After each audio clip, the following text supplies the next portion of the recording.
പിന്നെ നിങ്ങളിന്ന് രണ്ടുപേരും കലോത്സവം കാണാൻ പോവല്ലേ? ഉണ്ട്. എന്നെ കൂടെ കൊണ്ടുപോവോ? അതെങ്ങനെ സുരഭി? നീ വന്നു കഴിഞ്ഞാ അമ്മയോട് ഒറ്റയ്ക്കല്ലേ? അമ്മയുടെ കാര്യങ്ങളൊക്കെ ആര് നോക്കും?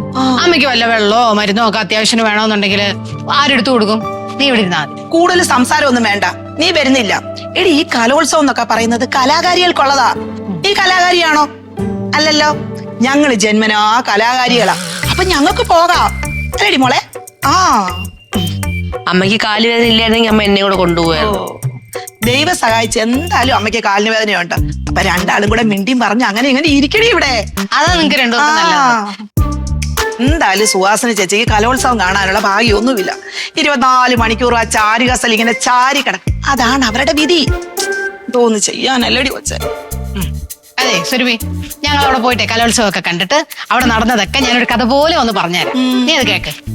അല്ല, നിങ്ങൾക്ക് അവിടെ കലോത്സവത്തിന് പോയിട്ടേ അവിടുത്തെ കഥകൾ പറയാനുള്ള വിവരമൊക്കെ ഉണ്ടാ? ചുമ്മാ വായും തുറന്നിട്ടിരിക്കാൻ വേണ്ടിയല്ലേ നിങ്ങൾ പോണത്?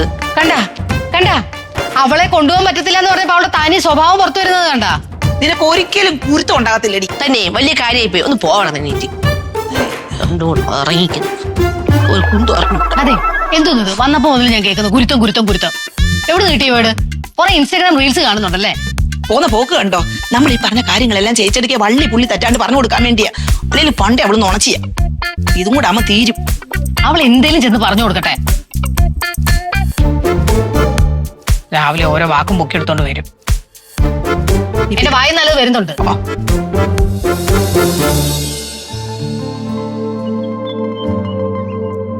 എന്റെ പൊന്ന് ദൈവമേ, എന്റെ നാക്കിൽ വല്ലതും പറഞ്ഞാലുണ്ടല്ലോ, ഞാൻ പറഞ്ഞതാ. ഇതിനേക്കാളും ഭയങ്കര വലുതായിട്ടാണ് പറഞ്ഞത് അമ്മ. പക്ഷെ ഞാൻ ഇവിടെ വന്ന് കുറച്ച് സോഫ്റ്റ് ആയി പറഞ്ഞേ ഉള്ളൂ. അയ്യാ, ഷാഫ്റ്റ് ആയിട്ട് പറഞ്ഞു. നീ ഇത് മുഴുവൻ കേട്ടോണ്ടോടി? നിനക്കെന്താ രണ്ട് വർത്താനം തള്ളാണ്ട് നിനക്ക് പറഞ്ഞാല്? അല്ല, എനിക്ക് പറയാൻ വേണ്ടി വന്നു. അപ്പൊ എന്റെ നാക്ക് പൊങ്ങിയതാ. പക്ഷെ അയ്യോ, നാക്ക് പൊങ്ങിയപ്പോ പല്ല് രണ്ടേ ഒട്ടിപ്പോയാ? അങ്ങനെയല്ല അമ്മ. ചുമ്മാ രാവിലെ എന്തിനാണ് വഴക്കുണ്ടാക്കണെന്ന് വിചാരിച്ചു. അമ്മയില് പറഞ്ഞിട്ടുള്ളത് ചുമ്മാ ഇവിടെ കിടന്ന് വഴക്കുണ്ടാക്കല്ലേ, അടി ഉണ്ടാക്കല്ലോ. അയ്യോ പാവം അമ്മ, എന്ത് പറഞ്ഞാലും അനുസരിക്കുന്ന ഒരു തങ്കക്കുടം. ഇങ്ങനെ അനുസരണയുള്ള ഒരു സാധനം. എന്റെ നിനക്കറിയാമല്ലോ, ഞാൻ പറയാൻ തുടങ്ങിയ ഇവിടുന്ന് അവസാനിക്കില്ല. തള്ളയായാലും ശരി, മോളായാലും ശരി, കേറി വന്നിട്ട് കിടന്ന് പ്രസംഗിക്കുന്നോ.